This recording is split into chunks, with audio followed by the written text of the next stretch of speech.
pela palavra.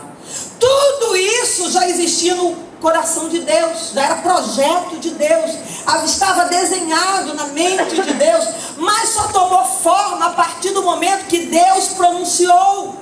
E Deus ensina isso tanto em Gênesis, até no final do Apocalipse, João capítulo 1, a respeito da palavra. Como Jesus é chamado por João no primeiro capítulo do seu evangelho? Que Jesus é a palavra. Em português, a maior parte das versões diz: Jesus é o verbo. O que é o verbo? É a palavra em ação. Não, na Bíblia inglesa, na Bíblia em inglês, aparece the word. Jesus é a palavra, aleluia, porque a palavra tem poder. A Jesus demonstra aqui, a palavra de Deus demonstra o poder da comunicação. Eu preciso aprender a me comunicar com Deus. Eu preciso aprender a me comunicar com meu marido. Eu preciso aprender a comunicar com os meus filhos. Eu preciso aprender a me comunicar. Se eu usar as palavras certas, coisas vão acontecer. Aleluia! Irmãos, a Bíblia diz que o destino da nossa alma é determinado pelo que falamos. Mateus 12, 36 e 37, Jesus dizendo: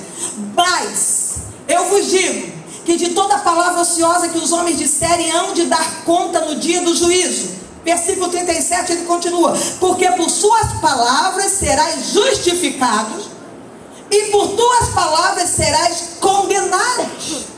A nossa palavra vai determinar a nossa salvação. Romanos 10, 9. Se confessares com a tua boca ao Senhor Jesus, e em teu coração creres que Deus o ressuscitou dentre os mortos.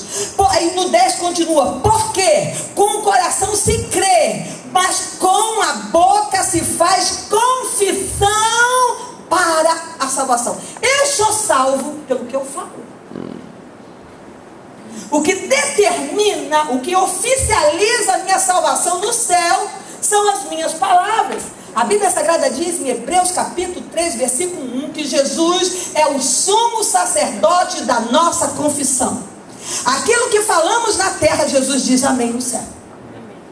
As nossas palavras, elas alcançam o céu. Elas determinam a nossa eternidade. Irmãos, as nossas palavras promovem o nosso futuro. Se você não tem uma caneta ou um papel, talvez haja algum versículo desses aí que você precisa meditar mais em casa. Primeira carta de Pedro, capítulo 3, versículo 10. Ali demonstra que as nossas palavras, elas promovem o nosso futuro. A Bíblia diz assim: quem ama a vida e quer ver dias bons, refreie a sua língua. O meu futuro depende daquilo que eu falo. A minha saúde, a Bíblia diz que depende do que sai da minha boca. Provérbios 10, 11. A boca do justo é um manancial de vida. Provérbios 15, 4. Uma língua saudável é a árvore de vida. Provérbios 16, 24. Palavras suaves ou positivas são para a alma, são doces para a alma e saúde. Outra versão diz remédio para o corpo. Veja a influência que a palavra tem na minha própria saúde. Provérbios 21, 23. O que guarda a sua boca e a sua língua guarda das angústias a sua alma. Minha saúde emocional. Aquilo que eu falo determina a minha saúde emocional. Jesus diz que o que contamina o homem não é o que sai da boca, mas é o que entra pela boca. A Bíblia Sagrada diz: não é o que? Não é o que entra. O que contamina o homem não é o que entra, mas é o que sai. Vou comer carne de porco quando chegar em casa. Pois muito bem, irmãos. A Bíblia diz que a qualidade de vida em família depende do que é falado no lar. Provérbios 21, 19 diz assim: melhor morar num canto do que com a mulher briguenta. Sabe a mulher rixosa? Contenciosa. Aquela mulher que reclama o dia todo, insatisfeito. O marido chega em casa, reclama do pé sujo, reclama da toalha molhada do banheiro, reclama do prato na pia. A mulher reclama. O homem tem que procurar um outro lugar mais confortável, porque ficar dentro de casa é uma pressão. Mas é um homem também que reclama, que chega e diz que é sempre a mesma comida, a sua comida não tem gosto. Tem queima mesmo. É verdade. Irmãos, não há felicidade quando no lar não há comunicação. A Bíblia diz em Provérbios 15:1: a resposta branda desvia o furor, mas a palavra dura desperta a ira. Como é que você quer ter um bom relacionamento dentro de casa? Tudo que seu marido diz, você responde com fora. Tem gente que é especialista na fora. Uma bronca, sempre zangado, chega em casa já empurrado. Lá fora briga com todo mundo, em casa está sempre mal-humorado. Não briga com as crianças, não dá beijinho na esposa.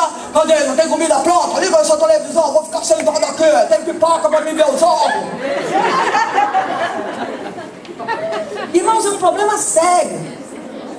Olha, a falta de comunicação demonstra problemas dentro de um lar. Vocês querem ver uma coisa? Quando Deus criou Adão e Eva, Deus criou perfeito. Mas uma coisa deu errado, sabe o que? Comunicação. Porque a Bíblia Sagrada diz, primeiro, que quando a serpente falou com Eva, Eva não estava só. Onde é que estava Adão? O que aquele homem estava fazendo? Deixou a mulher sozinha. Olha, se você não se comunicar com a sua mulher, a serpente vai. Converse mais com ela. Aí a serpente vai e pergunta para ela se a árvore, Deus disse, ela disse não, o que Deus disse, e ela diz lá, ela emenda a coisa, ela complica a coisa. Não foi aquilo que Deus havia dito a Adão, mas Adão não se comunicou bem com Eva, e porque não houve boa comunicação entre Eva e Adão, ela se comunicou. Falta de comunicação no lar abre a porta para o inimigo. Tem que haver comunicação. Eu estava conversando com Daniel, com Regina, Mário e Fernando ontem no carro, quando estávamos indo para a vigília. Eu estava falando de um capítulo que ele estava preparando uma outra mensagem, mas já vou adiantar aqui, já vou falar aqui. A Bíblia Sagrada diz lá em Gênesis capítulo 18, que Deus visita a casa de Abraão. E quando Deus vai visitar a casa de Abraão, a Bíblia diz que Sara estava dentro da tenda, e Adão e Abraão na porta da tenda, no maior calor do dia. Quando a Bíblia diz que Abraão estava do lado de fora da tenda no maior calor do dia, porque há algum propósito nisso, há alguma razão nisso. Agora, quem é que vai ficar do lado de fora da tenda, lá no Oriente Médio, na hora mais quente do dia? O homem devia estar suando, e a mulher lá dentro no conforto. Por que Abraão não estava dentro? Alguma coisa aconteceu. Entrou um magar no meio, cortou a comunicação. Não podia. Quando Deus se aproxima, Abraão vai ao encontro de Deus e adora a Deus. Ele apresenta ofertas para Deus, ele faz coalhada, ele faz, esqueci agora, mas tem uma refeição lá que quando eu fico pensando, ai Jesus, eu vou no parque ali para comer aquilo, um carneiro assado, e amassa uns pães ali feitos na hora, aquela coalhada. Então eu queria experimentar aquela coalhada de Abraão, e apresenta tudo aquilo para Deus. Qual que Deus diz para Abraão? Abraão, onde está Sara, tua mulher? Preocupação de Deus é onde está. Como está o seu lar? Como está o seu casamento? O que aconteceu? O que rompeu? O que separou? O que afastou? O que interrompeu aí a comunicação? Irmãos, não pode haver falta de comunicação dentro do lar. Diga para a pessoa que está ao seu lado, tem que haver comunicação dentro de casa. Aleluia! Falta de comunicação abre porta para o inimigo. Irmãos, dentro da nossa casa tem que ter três coisas. Primeiro, elogio. Mulher gosta mais de elogio do que brilhante. Mulher gosta mais de elogio do que brilhante. O marido que elogia a esposa, não faça comparações, principalmente com Angelina Jolie. Diga que a sua esposa é linda. Quando você casou com ela, você casou porque gostava de alguma coisa nela, não é? É a mesma mulher. Naquela época você faria qualquer coisa para casar com ela. Ela está aí do seu lado. Então elogie a sua esposa, elogie seu marido. Elogie. Se você não elogiar, outras vão elogiar. Profetiza.